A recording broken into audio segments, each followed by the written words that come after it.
Welcome to Esri's 2020 Esri's Developer Summit, COVID-19 edition. My name is Daniel Lewis, and I'm going to be walking you through Esri's history with forms and giving you a little bit of insight of some pretty interesting things that we've done and how we're moving forward with making our form solution more scalable and something that's going to support our growth as an organization. As I said, my name is Daniel Lewis, and I work in our marketing technology department. I'm the team lead of our web applications team. Our main focus in many ways is to build interactive applications that showcase Esri's capabilities. But also one of our responsibilities lies in some of the more interactive and some of the more functional pieces of Esri.com, and that includes forms. So to get started here, I just wanted to give you guys sort of some visibility into how we in the marketing technology department utilize forms and just in general how a marketing organization will use forms on their website.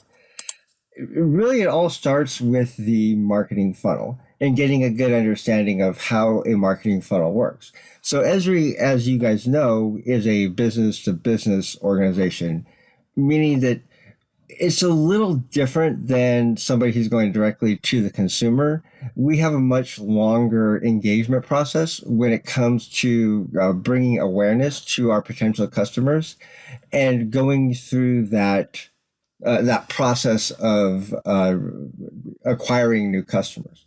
And it really all starts with, first and foremost, making someone who could possibly benefit from Esri's technology aware that our technology exists and how we may solve a business need that they might have.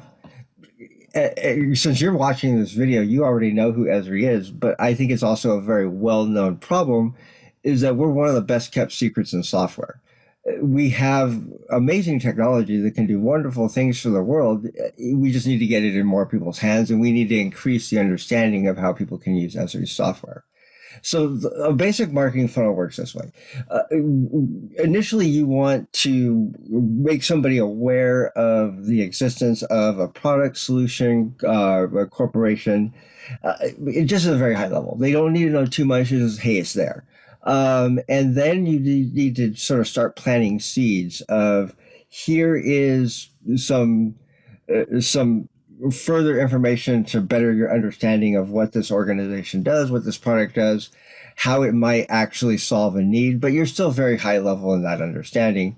And then getting the potential customer to start to engage with the potential solution that you're trying to sell them through like evaluations or sitting down with somebody at that company and talking through how a particular solution might be solved by like a company like Esri. Once you sort of get past that stage, then you get to a level of commitment where a potential customer is like, yeah, I see the value of the product that you're selling and I see how it can help my organization. And I'm ready to go ahead and move forward. And then from that commitment stage to the sales stage is now we start talking dollars and cents and we figure out if we can actually close that deal. And as you see, the funnel here, it starts very wide in that we want to cast a wide net of awareness. And then as we move down that funnel and create interest and then get people into that evaluation stage, down to that commitment and down to that sales stage, it's a long process, and different organizations have different sort of time to sale windows that they look at. Esri's is longer than most. It is because we sell an enterprise product, and we also have to really inform our customers about how Esri's technology can help them. And forms play a really big role in this process. So one of the things that we understand is that we're not selling to an individual, we're selling to an organization. So the slide that we have up in front of us here sort of speaks to the idea that you're going to have multiple different roles within an organization that we're going to be marketing to. And there's going to be various calls to action or marketing tactics that we will reach out to various people within that organization that they may be interested in. So, like in the slide in front of us here, what we see is we may have like a GIS specialist within an organization, and they go to our website and they're interested in downloading a white paper and checking out a free trial. And then as part of that free trial, they have some questions and they reach out to our technical support team. Whereas a data analyst may download the free trial, not really feel they need technical support, but then immediately start looking at the trial and seeing features that are part of the trial and start asking questions to our sales team of, hey, how much does this add-on cost? How much does that add-on cost? Whereas like a software developer would download like the free trial and immediately go over to tech support and start asking questions over there. And then from a CEO's perspective, they would take a look at a white paper and immediately just start asking sales questions of like, okay, how much does this cost, right? And then also because they're the CEO, they're going to go ahead and sign up to go to an event and to get to meet other customers who are using a product, as well as meet people internally within an organization. And our job as on the marketing technology team is to take all of these activities that come from a specific organization and bring them into a single picture and an understanding of how that organization can benefit from Esri's technology. So this is called multi-touch attribution, and it's something that we're working very diligently on in making sure that we not just look at the activities of an individual, but look at the activities within an entire organization when we're trying to understand the needs of an organization that we're selling to.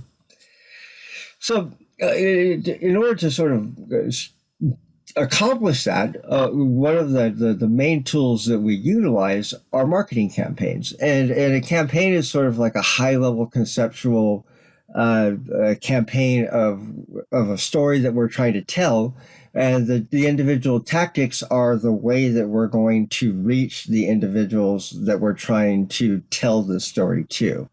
A great example of this story, and I'm sure that some, if not all of you are aware, is we recently had our very first television commercial. And as part of that television commercial, we released this See What Others Can't campaign. And that campaign had a very rich story to it, and it was all about how you can use GIS to improve your understanding of the world around you, as well as use it to make informed and better decisions. And it was backed up by a lot of use cases and stories of customers who have used Esri's technology to improve their business. So that's just one example, but so the campaign was that story of, hey, let's see what others can't. The tactics, one of which was that television commercial. There was many others. There was print campaigns that went out. There were email blasts that went to both existing Esri customers and people who've never interacted with Esri before.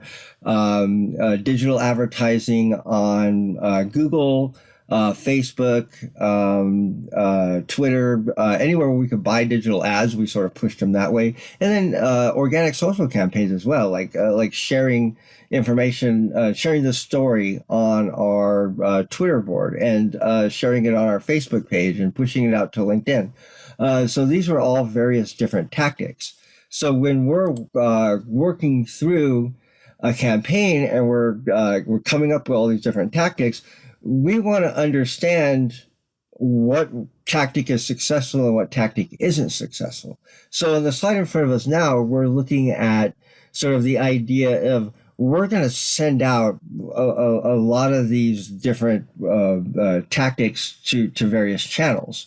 And we're going to drive everyone back to a what's called a landing page, where that landing page is going to have a little more information than the call to action that was sent out to you in your Facebook post or in your email or in your LinkedIn post. And then it's going to further drive you to something else. But it might be a form to have you fill out. It might be driving you over to a white paper. It might be driving you to a software trial. And what we want to understand is which one of these tactics work and which one of them don't. So especially the ones that cost us money.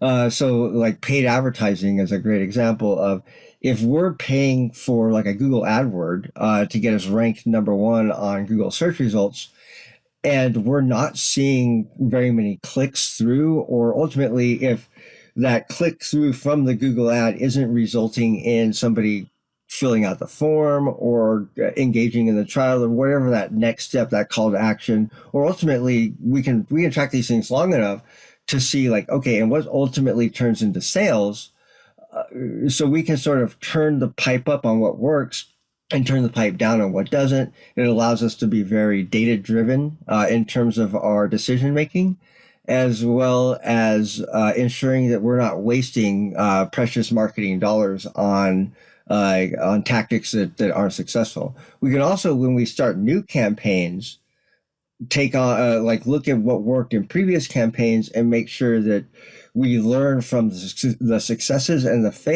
failures of previous activities, so that on the next one we can already start with a leg up and be a little more successful.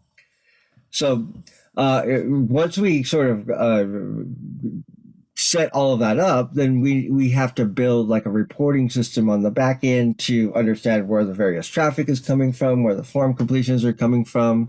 We're looking at all of this information daily, and we're evaluating where we should continue to focus our marketing efforts on. And this goes all the way past like that landing page, that form completion, all the way into our customer relationship management system, Salesforce, and then ultimately downstream to see what kind of sales we actually close, so we're able to understand the entire customer's journey. So that's kind of like a high level, hey, this is what digital marketing looks like. But we're really here talking about forms. And the form is a very important piece to us as a B2B organization, because unlike, say, like an e-commerce site, when we get that person that comes from a Facebook social post, or who's coming from an ad on a Google search result, and they land on our page, one, we don't know where they are in the marketing funnel. They could a lot, very, very often, especially first touch, is they're just on that awareness page, stage, and we don't know what they don't know.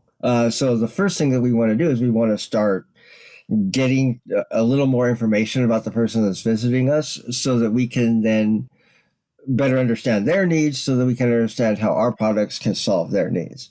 So let's look at how we've done forms in Esri, kind of starting from when I first started with the company about 6 years ago, and even before that, up into the new project that we've been working on, which we've been calling OneForm, that really this presentation is all about. So in the beginning, we had a lot of different ways of building forms. We had, but really what it came down to is every form was kind of its own standalone effort.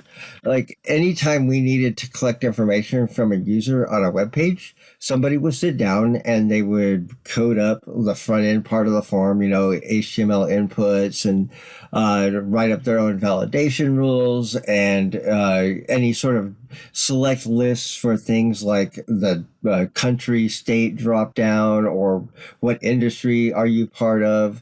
What type of customer are you? What's your role? Like all of that is going to be hard coded into every single form that was hard coded into every single form that we built, as well as the backend systems for each one of these forms was very specifically built and very unique to that application. So what happens there is, say we had a sign up for ArcGIS Online, and we had a sign up for ArcGIS Pro. Those two forms, while they were asking for the exact same information, would most likely, for the time, have been very different, perhaps in the way that they looked, and definitely very different in the way that they functioned, in that the data would be going into two different SQL databases. We would have different people within the company looking at the different data collections. Sharing data between the two really wasn't even a consideration. And it really sort of every sort of department or every functional unit within the organization sort of operated as its own little island. And it's like, okay, well, we have our thing that we're trying to do, so we're going to build a form to help us do that. And it resulted in very inconsistent experiences across the website, as well as no real way to look at the holistic view of all of our customers in a single way. Um, so the next sort of place where we moved to is we moved to a marketing automation system called Aprimo.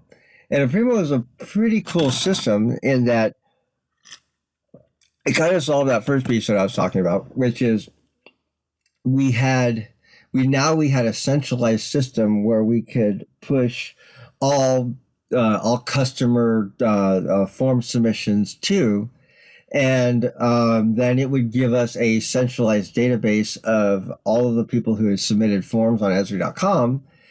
And then from there, we could do things like build up email distribution lists, set customers up into very basic drip campaigns. It did have like a form builder attached to it that we tried to use. It actually ended up not working for us.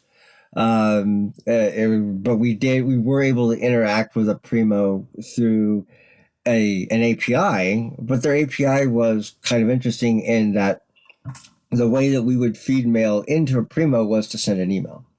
And so every time somebody would submit a form, it would just need to send an email to a specific email address with the data formatted in a specific XML format, and then that would ultimately result in the data going into Aprimo.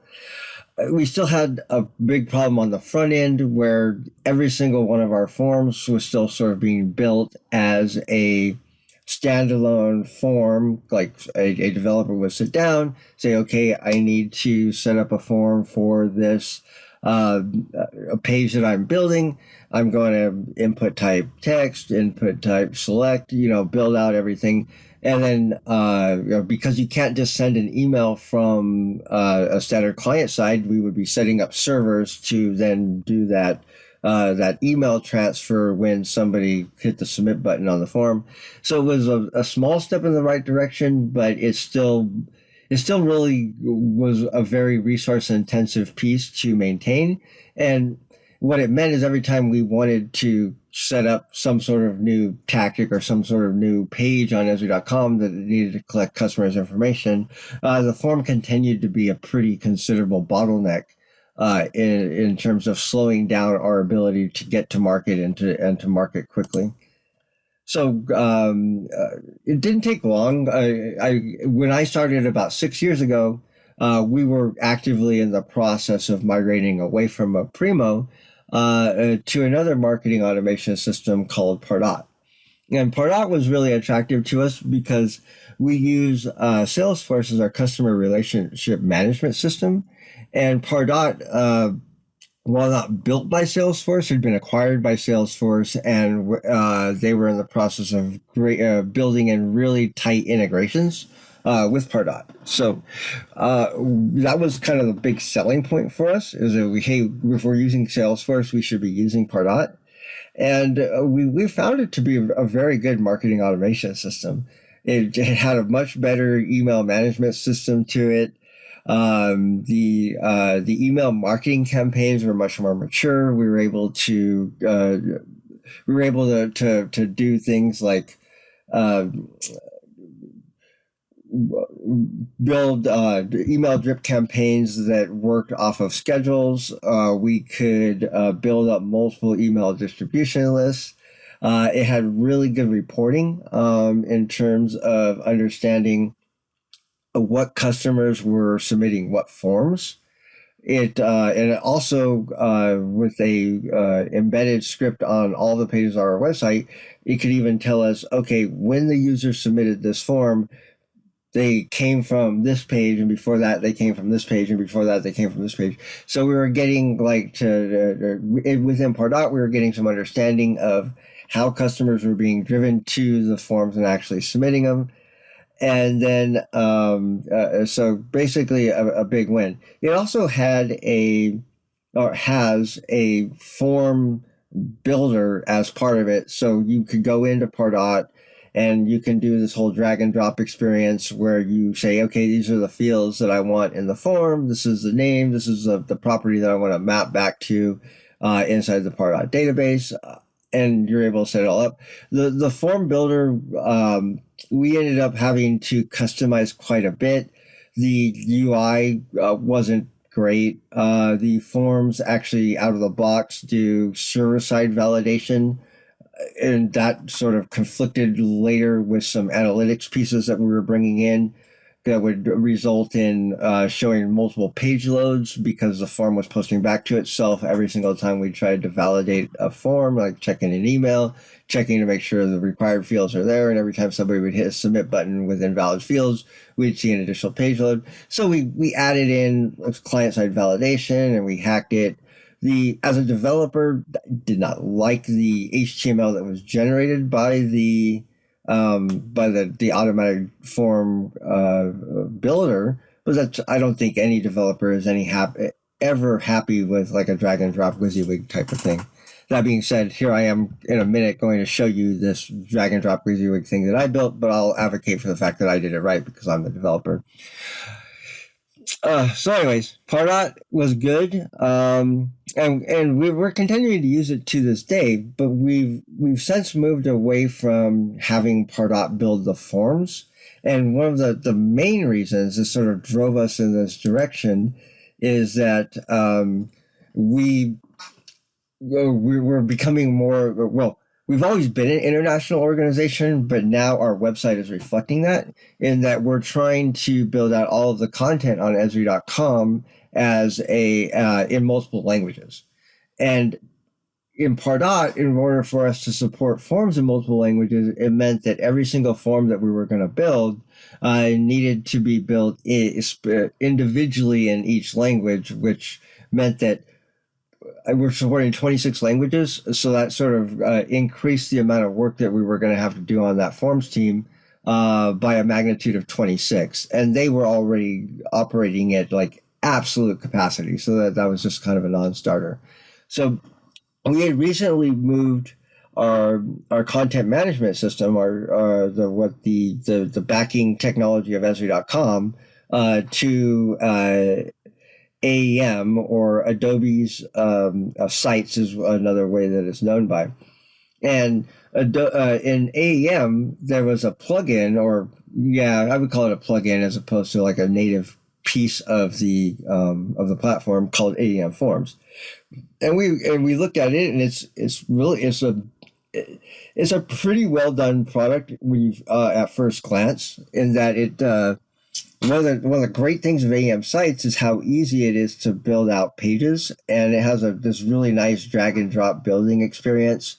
So you can just drag text fields, select boxes, check boxes, whatever you want. Again, the styling of what the forms came out looking like wasn't great, so I spent the better part of 6 months going in and fighting with that HTML and CSS to make it look and feel the way that we wanted our forms to look like. That being said, I thought I didn't like the HTML that was rendered by Pardot. I very quickly fell in love with it after having to work with the HTML that was rendered out of AEM Forms. Much harder set of markup to work with. The other sort of pieces that we ran into as we brought it to production, because we have actually built, I don't know, maybe close to 200 forms in it that are still live on Esri.com, and we're in the process of migrating off of them, is that the translation model of AEM Forms was different than that of AEM Sites. And AEM Sites follows this really nice translation model where you can set up a page in English, and you author it all using their nice little WYSIWYG interface. And you can update any content that you want. And then when you're happy with the page, then you take that page and you build it out to an XML file, and you send that XML file off to our translation team, and they are able to then send that out to the various translation vendors. They translate all the pieces.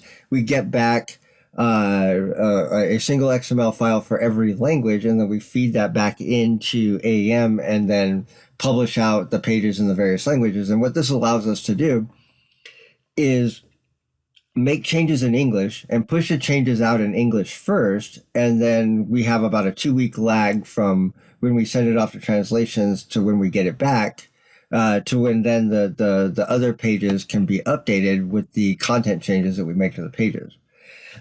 AEM Forms didn't follow this model. AEM Forms followed more of a dictionary model, in that if I were to put a string on a form, for example, email is required, and you then send that form out for translation and come back and install it, then we'd get that particular string translated in all of the various 26 languages across the form. Now, if we decided that we wanted to change that string to please provide your email, what would happen, or what does happen, is that as soon as I change that in the English version of the form and hit publish, it breaks every single form in the other languages. So now we would have a form in Chinese, except for the little notice that says email is required. It now says, please provide your email in English. So we didn't really have the ability to make content updates to the English versions of the forms without breaking the translated version. So this became a pain point very, very quickly. There were some other things with AEM forms, like them being loaded in iframes despite being quote unquote part of AEM, which was another thing. I mean, anybody who works with iframes understands that they introduce a lot of problems, everywhere from the resizers to SEO to analytics, etc. So we weren't really a big fan of that. It does actually support a mode where you can not have it in an iframe, but then the styles that are included on the form really interacted poorly with our parent site. So that wasn't really an option either. The API behind the scenes was really, really complicated and undocumented. So for us to do any sort of customization on it, it was hard. So after, putting a lot of good effort after bad on AEM forms, we felt good about it, but we decided that we could probably do better ourselves. And that sort of brings us to what we're here to talk about today, which is Project OneForm. The idea of, this is sort of where we evolved to out of the various different technologies that we had tried in implementing our forms. So when we were sitting down and thinking about what we wanted our ideal form solution to look like, these are the kind of the requirements that we came up with. First and foremost, we shouldn't be picking on a page-by-page basis what fields to put on a form. This should be more like a high-level strategy thing. It should be, we as a marketing organization determine what information we want to collect from our customers, and this is sort of represents like the ideal customer model. And we shouldn't be like, oh, this form on this page is asking you for your job role, and this form on this page is asking you for your phone number, and this one over here is asking you for your address, and it's just shotgun spray and pray, and there's no real there's no real strategy behind it, other than the particular stakeholder that we're working with to build the form on page A said they felt that this piece of information was important, and stakeholder on page B was saying they felt that this piece of information was important. So we said, no, we want to sort of manage this all in one place. And the other thing is we really shouldn't be presenting customers with forms that are asking them for information that we already know about them.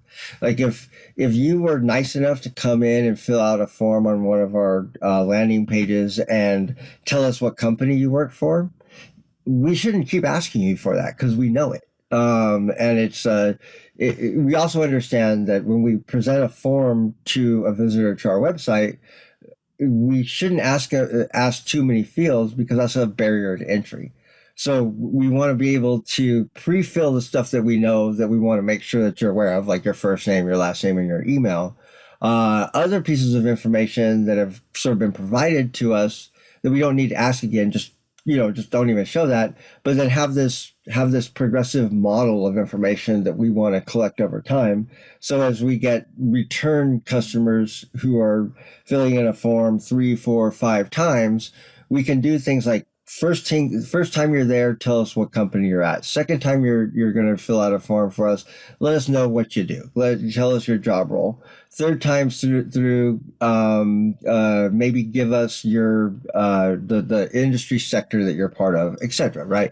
Then we'll ask you the next time for your address, maybe if it makes sense for what you're trying to do, and then phone number. But we understand that like those last two, like address and phone number, are very big non-starters. Like you'll either just run somebody away if you ask them for that on a form, or you're just likely to get gibberish, especially phone number and probably address too, because who wants to get more mail in their mailbox, right? The other piece of it is now downstream, right? In the side of Pardot, I didn't really get too deep into the Pardot form handler system, but there's some weird like idiosyncrasies there where every single tactic that we execute needs a specific form handler to back it up. Kind of annoying, like we can't just pass parameters into the system saying, hey, this form was for this Facebook ad. We have to set up a specific form handler inside of Pardot. Historically speaking, that represented a high amount of work, so we needed to make sure that we made that job easy. And then also, tactic attribution and form actions should be separated. So another piece that was adding to the complexity of how we were using Pardot is there's two important pieces that need to fire when somebody submits a form. The first is what that form's supposed to do. Right, like if I'm signing up to join a webinar, I want to be signed up to that webinar. But then the other piece of it is we want to understand where you came from and be able to load that into the Pardot system. Like what activity drove you to this form to fill it out, right? So we're talking about like, was it a tweet? Was it an email? Did you come from a periodical? So being able to track those back to the form fills. But previously, we would do those on a single form handler. And as a result, that meant that we had to duplicate that page action over and over and over again for every single tactic that we were supporting. So we said we want to sort of separate those two pieces out. Another important problem that we were looking to solve, and this came to my desk quite a few times, is I wanted to be able to answer the question of, hey, where are all our forms on Esri.com? You'd be surprised what a simple question this seems like from a business perspective, and what a hard question it is to answer from the development perspective. Because as I was talking through that history, we have so many custom form solutions hidden on so many different pages. Esri.com is, before we transitioned from our previous CMS to Adobe, we did a count and we were at about 12,000 unique pages across Esri.com. And there's forms sprinkled through maybe 5 to 10% of those pages. And to answer the question, hey, what pages have forms and are they performing and are they working correctly? It's a hard question to ask. I'm sorry, a hard question to answer. So our new solution needed to have something built into it where the system itself will organically build that list as new forms are added in. And back to the translation thing, the forms should be translated in all languages. And furthermore, we shouldn't have to translate on a page by page basis every single time we want to put a form on a page, that core form progressive configuration that I talked about, that should be what's translated, and then that translation model should be pulled into whatever page that we're putting a form on. And from a branding perspective, the forms need to have the same look and feel across the board. That's not where we were before we started this project, for sure. And a very important piece is the forms have to load fast on both mobile and desktop, because we understand that page load is a very important piece. And this last slide here is just some some last little things. We need to support third-party integrations. We have various data enrichment vendors that we use that give us additional information. So like if somebody tells us that they work for an organization, then this data enrichment vendor can tell us, like, okay, this company has this many employees, they are in this sector, they have this much in annual revenue, this is where their central office is located, this type of stuff. It's all public domain knowledge. We're not, trying to spy on you too much, but it does help us in the sales process. Other sort of third-party integrations, we have like an email validation service, we have an address validation service, etc. So we needed to have all of those built in. And back to when each individual form was being built as a one-off, it was hit and miss on whether the particular developer that was building Form A or Form B or Form C would even know how to integrate with these third-party systems, let alone do it consistently across all the forms. And then for me as a developer and wanting to make sure that I built something that I could then use to build other things, I wanted to make sure that I had a way to an API that I could interact with and that I could build other pages with.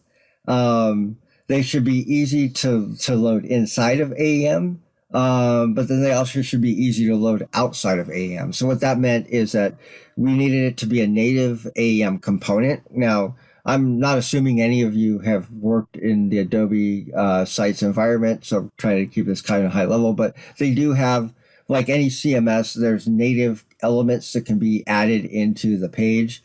And it needed to be something that our authors could very easily add to any page that they're building. But then also for people working outside of that environment, we should be able to build these forms inside of AEM and then let somebody outside of our environment use it and bring it to that page. And that's to ensure that we get consistency across all of our forms throughout Esri.com. So now kind of we're past sort of the conceptual piece. So now I can start talking about tech, right? So hey, yay, Dev Summit. Now we're going to finally start talking about some technology. It really started as a React forms library that I were using for different projects that I was working on. And a lot of the things that I just talked about in those requirements, I was building into that React forms library, like the third-party integrations, the standard UI UX, the standard validation rules, the standard error messaging, that type of stuff. And the UI was coming from Esri's CalSite web project. I don't know. I assume from a developer, from a Dev Summit standpoint, many of the people who might be watching this video are familiar with CalSite web, but there's a link here in the slide deck for that. And then the React Forms library, by the way, is built on top of a really nice React Forms. I don't know if it's a plugin or a project called Formsy. And I don't know if you guys have worked in React or not, but one of the more annoying things about forms in React is the concept of needing to put these change handlers on every single input. So it's like if you have a text box that changes, you have to have like on input change and this sort of thing. And handle the state change on pretty much every single character stroke of the updating your model manually at a component by component level. The FormZ project alleviates that, and it also does some other really nice things. So I would definitely um, uh, point you to that if you're working with forms in React. This is a really cool library that you can use. So before I get in, jump over into the demo side of things, just sort of talking through a little AEM stuff. So AEM out of the box, from an authoring perspective, uses these dialogues that are kind of pictured here on this slide. And then as you go in and change the various properties in the dialog, it then posts back to itself and it stores data in what's called the JCR, which is basically like the database of AEM, but it's like disk-based instead of database-based. But there's really no obvious way with any of the documentation on how to utilize that JCR to store my own data. So the very first thing that I needed to do if I was going to extend and build something interesting inside of AEM was understand how to do CRUD, right? How do I create, update, read, and delete data from AEM without having to use these silly dialog boxes that, while if you're dealing with very basic information in configuring components, it certainly wouldn't scale to the type of thing that I was thinking about building. So just sort of this slide here shows like it was just a matter of opening up Chrome DevTools, making some changes, observing the postback, looking at what the form data looked like, and then building sort of a middle tier in my application, where I was able to map my application's data to what that form data looks like. And then when I pull it back out, just taking it and building it the other way. So it's kind of like a mapper, a utility that I built to sort of handle this two-way communication. And once I figured that out, I was like, oh, well, now I can go ahead and build just any React app against this thing. And all I have to do is set up the JCR's dialog to have all of the fields that I'm planning on saving into AEM. So I created a React app to compile down to, so then we build a React app right next to our Esri Sites project using a ClientLib generator that came actually from Adobe. Here's a link to it. And it's pretty straightforward. Once you kind of get that all wired up, this pushes things into AEM that you can then leverage inside of the component. Again, I don't expect you guys to know what I'm talking about, any of this stuff, but basically what I ultimately did is I built 5 components. And I'm going to jump out of the PowerPoint here now and show you what I built, how they work, and then how we're ultimately going to be leveraging them when we put them on pages. So let's go ahead and jump out of here. All right. So it really all started, or the core of the application is this progressive model builder. And in this progressive model builder, you can see we've set up what are our base fields. And so they're going to be always visible. So we have first name, last name, email, company, industry, job title, etc. Each one of these fields has the name. This is what's going to be posted into Pardot, like the field name, what our label is, and then some additional properties, the ability to mark a field as required, the text to show up if the field is required. And it's important here to store every single string that we could possibly need in the JCR, because that's ultimately how we then get these strings translated. But then there's also certain fields in here that you don't want to translate, like first underscore name. I wouldn't want that to change because that would change what the payload looks like that goes to Pardot. So there's a mechanism within AEM that allows you to say, okay, fields with the following name get translated, fields with the, and then don't translate anything else that you run into. So we sort of built up that whole translation file to support all of the various fields that we created for this.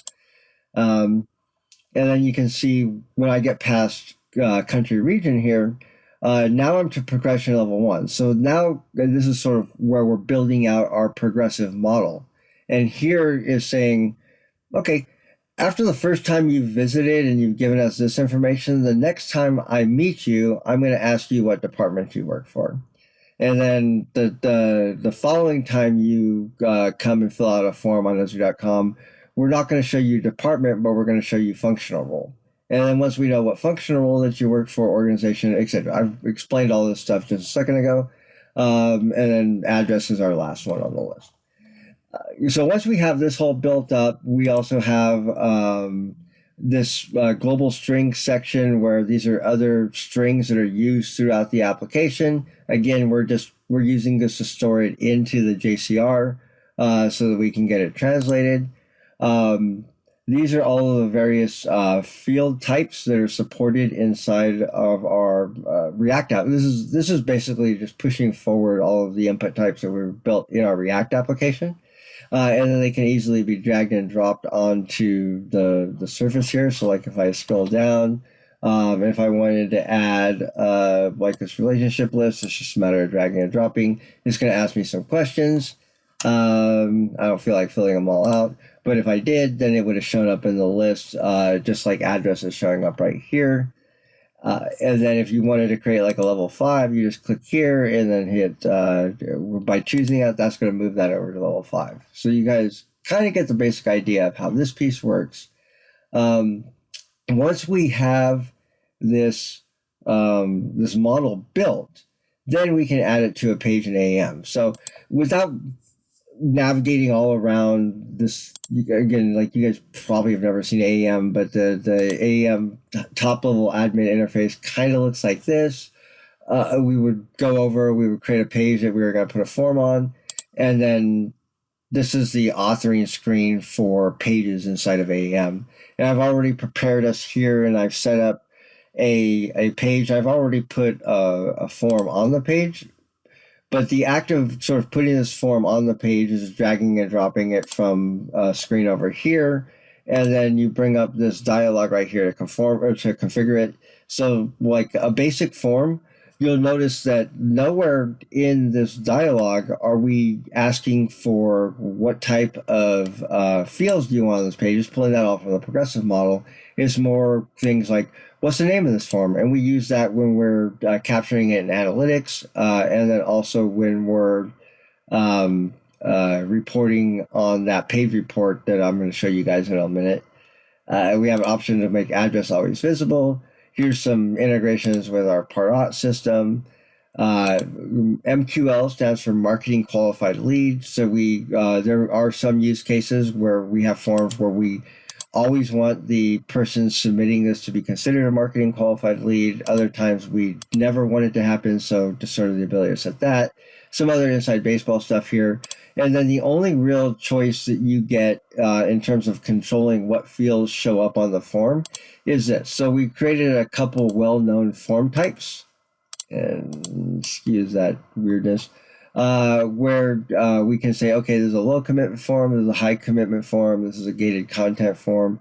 And depending on which one of these that you choose, the form will change, but then also the thank you page that we send you over to will change. So after this refreshes, you'll see I set us to a low commitment form, and the low commitment form for us has this little drop down that says it lets you choose whether you want to be connected to an Esri representative or not. And depending on what choice you put in there, is either going to show you an input box asking you to fill in your information, or in terms of like what would you like to be contacted about, and then giving you and asking you for a phone number. Or if you say no, then we're just going to take your basic information and just record that you submitted this form. So like when I say yes here, I get this additional question, and then I get this this telephone input here, allowing you also to sort of choose if you're in from a different nationality. We support all the different phone number formats.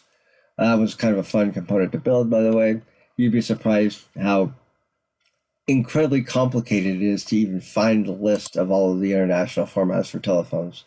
But yeah, we threw this together. A lot of them are similar, a lot of them are different. And so that's pretty much how that works. So that's our 80 to 90% use case is going to be people coming to pages and just dropping this regular OneForm component onto a page. But there are times when we need forms on our page to do more complicated things. And for that sort of use case, we built up this custom form builder, which looks a lot like that progressive model builder that you guys were looking at just a second ago. But it starts, like, it has the ability to sort of start with those progressive fields, and then we can put other things in here. Like I added in like a WYSIWYG with like a description of service that you received. We have some map-based input elements. This one's just going to have you put in an address or any location and then pinpoint on the map. And then like I put a checkbox on here. And you can kind of see what this looks like if I just go over to preview. And here's our form in action. We have our checkbox here. You know, I can put in, for example, use my current location, and it detects me at my house. So now you guys all know where I live, because again, I'm doing this all from my house because we're all afraid to go into the office right now because of the COVID-19 thing. So you get the idea there. And building and adding things to this page is just as a matter of, here, I'm going to pick one. Actually, I'll show you, this is, because this, again, was important to me as a developer. And you don't see this in many form builders, is I want to be able to just randomly put in HTML. And then, yeah, I could put like div ID or whatever, and then I could come back later and edit, target that with JavaScript. So if I preview that, now we're going to see that test, this bold that I put down there, right? So pretty cool. There's some file uploaders that I built into this. So they automatically upload stuff to the S3, some pretty cool stuff. So you get the idea how we can build custom forms. Next thing to kind of show off is that, hey, I want to be able to have a list of where all of the forms on Esri.com are located. So here's that report screen. And every time a form is loaded, so if a page opens up and a form is on that page, a beacon is triggered that indicates that a form is on this page. So you can see the form loads, form starts, form submissions, that type of stuff. So and by doing this, I'm able to show a list of everywhere where I have forms on all of Esri.com. So as we migrate over to this solution, we'll be able to see all of our forms. And so the last thing I want to show, because we're kind of getting on to an hour here, is that there is an external API that I built for this. So all the out-of-the-box stuff works. Oh, and then that was something else over here. Where did it go? Sorry, I closed a tab, but I guess I can just mention it, is that the custom forms come with the ability to very easily send emails, because that's a pretty common use case that we have for our forms. Like the quote-unquote advanced version of the form just means that it needs to send an email. And that's also natively built in here. For some reason this isn't loading, so we're not going to take a lot of time looking into why that is. And we'll just come over, but just know that was also something that's sort of natively built into it. So you wouldn't have to write any additional code just to have a form send somebody an email with what the person submitted into the form. So here's our external API. I've tried to make it as fully functional as possible. So you can sort of attach to the form on load. Once the form is loaded, you have the ability to set values for individual fields of the form. You can read back individual fields from the form. You can, at any point in your code, drop the form data. You can very easily manually set a field as invalid. You can listen for any global form change. This means any input box in the form changes. I'm going to fire this event and I'm going to be able to do something. You can listen to changes on a specific input, and this is the one you use more often. Like, hey, I'm making an auto manufacturer form. I want to know year, make, model, that sort of like drop down thing. We have the embedded strings for translations. You can pull those out. If you wanted to change our Pardot integrations, we have the ability to sort of set those here. And then the more commonly used stuff is like being able to listen to the on submit of the form and do some additional stuff to the form data. And then also there's an on submit which fires before the form goes to our Pardot system, so you can change the form data and prepare it, add additional properties, that type of stuff before it goes into the system. And then on after submit will fire after it comes back from Pardot, and then also the ability to handle any errors. So with that, I've pretty much come full cycle through. I'll just kind of leave this. I don't necessarily need to go full screen here. You guys all get the idea. I don't know how many people will have the events app on their phone since you're not actually at the event. But I would say this is probably going to be on YouTube or wherever they're hosting it. Feel free to leave comments. Or you can reach out to me directly. I guess I should have probably put my email address up on the screen. Let me just do that real quick. And I'm going to leave with that.